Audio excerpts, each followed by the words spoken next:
عادت آج کا یہ پروگرام ہے جس میں ہم سب حاضر ہوئے ہیں، بیان کرنے کی نہ حاجت ہے نہ وقت ہے۔ مجھ سے قبل ہمارے فورم کے بڑے جلیل القدر علماء نے باحوالہ گفتگو کی ہے، ماشاءاللہ، اور اگر حوالے زیادہ ہو جائیں، گفتگو ثقیل ہو جائے، ریفرنس بڑھ جائیں تو پھر مجمع کے اندر بھی ایک ٹھنڈک سی طاری ہو جاتی ہے۔ بہت اچھے۔ پہلے بھی آپ سبحان اللہ ذرا کم کہہ رہے ہیں۔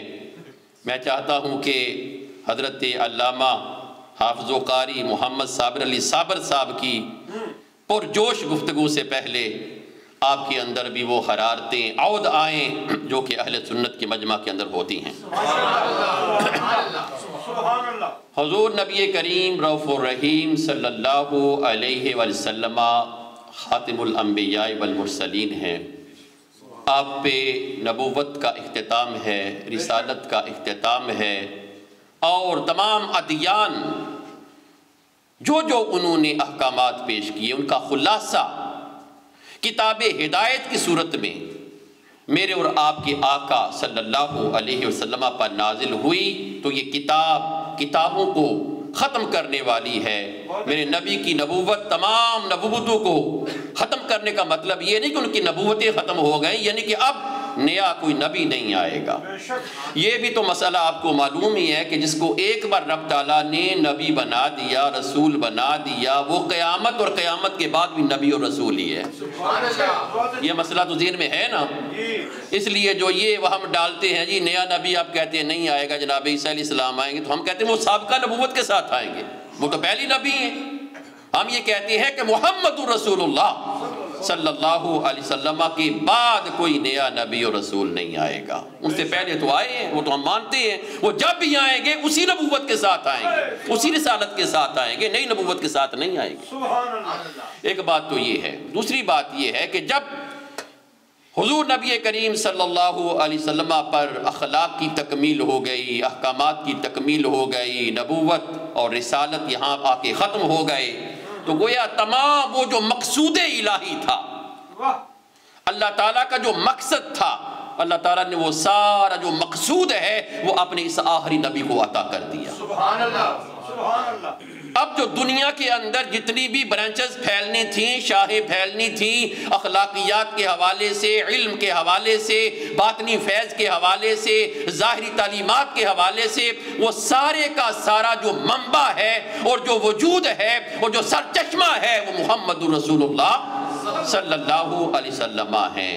اور رب فرماتا ہے سراجا منیرا، ہم نے اپنے محبوب کو سراج منیر بنایا ہے، روشنی اور نور دینے والا سورج بنایا ہے، اور اس سراج منیر کی تابشیں جو سب سے پہلے پڑی ہیں وہ جماعت صحابہ کرام رضوان اللہ علیہ مجمعین ہے۔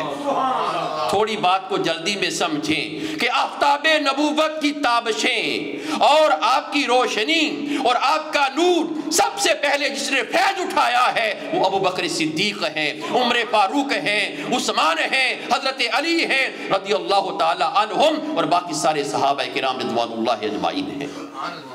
سب سے پہلے نور نبوت کی تابش ان لوگوں پہ پڑی ہے۔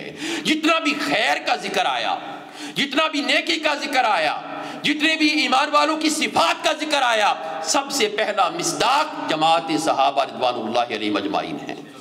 یہ تھوڑا یہ مقدمہ ہے، اس کو مقدمے کو بڑی جلدی میں سمیٹ رہا ہوں کیونکہ وقت صرف میرے پاس 5 منٹ اور وہ بھی شاید آخری منٹ جا رہا ہے۔ کہنے کا مطلب یہ ہے کہ اللہ تعالیٰ کے حبیب کریم صلی اللہ علیہ وسلم تمام صفات کا مجموعہ اور روشن سورج اور نور دینے والا سورج اور ان سے تابشیں لینے والی جو پہلی جماعت ہے وہ صحابہ کرام رضوان اللہ علیہ مجمعین ہیں۔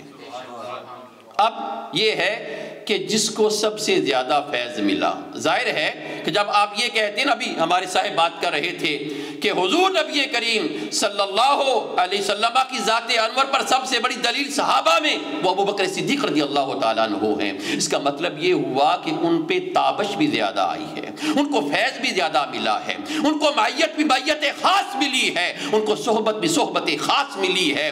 یہی وجہ ہے کہ جتنے بھی صحابہ ہیں وہ افضل ہیں، اعلیٰ ہیں، ہماری جبین کا نور ہے، ہماری آنکھوں کی ٹھنڈک ہے، مگر ان سب میں اعلیٰ اور سب سے افضل حضرت سیدنا ابو بکر صدیق رضی اللہ تعالیٰ عنہ۔ سبحان اللہ سبحان اللہ۔ اب بات یہ ہے کہ یہ کوئی منصوص مسئلہ نہیں ہے، نص میں نہیں آیا، قرآن نے نہیں فرمایا، حدیث نے نہیں فرمایا، علماء بیٹھے ہیں نا، تبھی تو آپ بار بار کہہ رہے ہیں اجماعی مسئلہ ہے۔ بھئی اجماع تو تیسرے نمبر پر ہے نا، منصوص تو نہیں ہوا حضرت صاحب، حدیث میں تو نہیں آیا۔ ہاں حدیث نے اشارے ضرور دیے ہیں، اور اشارے اتنے پختہ دیے ہیں کہ گویا کے ایسے لگتا ہے کہ گویا کے بتا دیا ہے۔ سبحان اللہ۔ بات سمجھ رہے ہیں نا آپ؟ گویا کے بتا دیا ہے، مرو ابا بکر، کتنا گہرا اشارہ نہیں بلکہ اپنے مصلی پہ کھڑے کر کے بتا دیا کہ یہ مصلی صرف ایک امام کا مصلی نہیں، یہ غزوہ بدر کے اندر سپہ سالار کا مصلی بھی ہے۔ بہت اچھے۔ اشارہ سمجھ رہے جلدی میں؟ یہ غزوات کے اندر جو سپہ سالار ہے، اور جو سپہ سالاری ہوتی ہے یہ صرف امامت نہیں ہوتی، یہ سیاست بھی ہوتی ہے۔ بے شک۔ یہ کیا ہوتی ہے؟ سیاست بھی ہوتی ہے۔ اگرچہ آج کل ہم نے الگ الگ سیاست اور دین کو کر دیا، اور جو ہو رہا ہے اب سویڈن کے اندر قرآن کی بے حرمتی یا مذمت کرتے ہیں۔ جب دین اور سیاست کو الگ کرو گے صرف مذمت کے کلمات ہی کہو گے، کچھ نہیں کر سکو گے۔ بہت اچھے۔ سویڈن کے اندر بدبختوں نے بار بار ہو رہا ہے، اور آپ کیا کہتے ہیں؟ مذمت کرتے ہیں۔ آپ کے پاس رہ کیا گیا ہے جو آپ نے اور کچھ کرنا ہے؟ بہت اچھے۔ ہاں آپ داخلی انتشار کا شکار ہیں، آپ جو ہے خارجی انتشار کا شکار ہیں، باطنی اور ظاہری انتشار کا شکار ہیں۔ آپ سے تو ایک جو ہے وہ 40 سال والا حق چار یار کانسول والا سنبھالا نہیں جا رہا۔ ہاں تو کہنے کا مطلب یہ ہے کہ جو لوگ کہتے نہیں جی یہ سیاسی میدان اور تھا اور باطنی اور جو نورانی اور فلاں میدان اور تھا، ہم کہتے ہیں نہیں، حضرت ابو بکر صدیق جس مصلی پہ کھڑے ہوئے وہ سیاسی مصلی بھی تھا، وہ دینی مصلی بھی تھا۔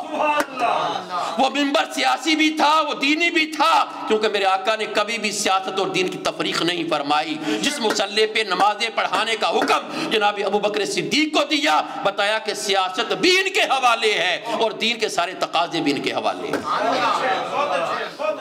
ہاں اس لیے ہم کہتے ہیں کہ یہ حدیث پاک ہی کافی ہے کہ حضور نبی کریم صلی اللہ علیہ وسلم کے بعد جو افضل ترین ہستی ہیں وہ جناب ابو بکر صدیق رضی اللہ تعالیٰ عنہ ہیں، اور یہی ہمارا اجماع ہے۔ اجماع جمع سے ہے، اس کا مطلب یہ ہے کہ پوری امت اس بات پہ جمع ہے کہ سرکار کے بعد، اور پھر سارا جو ہمارا عقیدہ ہے کہ نبیوں اور رسولوں کے بعد بشریت میں افضل ترین ہستی جناب ابو بکر صدیق رضی اللہ تعالیٰ عنہ۔